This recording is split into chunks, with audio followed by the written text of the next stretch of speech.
really just getting away after the game, the last game, and you know, and where we were, and again, that was the hard part because we really improved in a lot. I mean, because we had a rough year in 21, but for a lot of reasons.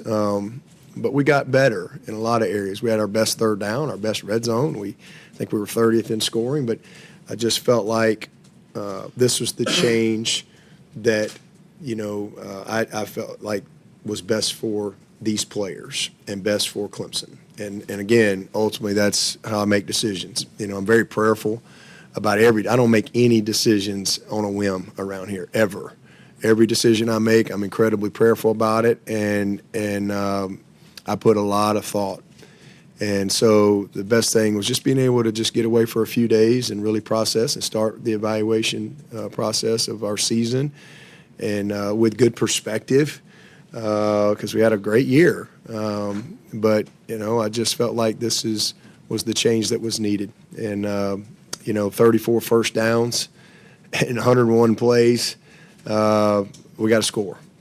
And, you know, that ultimately was one of those things that weighed heavily on me after that ball game. You know, and then in totality where we were, I just felt like, again, it was the best thing for these players, for this personnel, and it was the best thing for Clemson. And that's kind of my litmus test for all decisions that I make. You know, what's best for the player, number one, what's best for Clemson. And then once I kind of had peace in that, you know, it was, you know, I didn't want to just make a change to make a change. And, you know, it's got to be the right change. So this was the right change. And the opportunity presented itself. I had never talked to Garrett. I've been around Lincoln a million times. I usually see him. When we go on a little staff trip right after signing day. I've seen him for several years and been around him, obviously. But I reached out to him and just kind of had a conversation. But it was easy, you know, for him to be on the list, right? I mean, he's the top assistant coach in college football. What he's done at a young age at SMU, and then also, you know, this past year. I mean, pretty easy to take notice of that. But that's all great.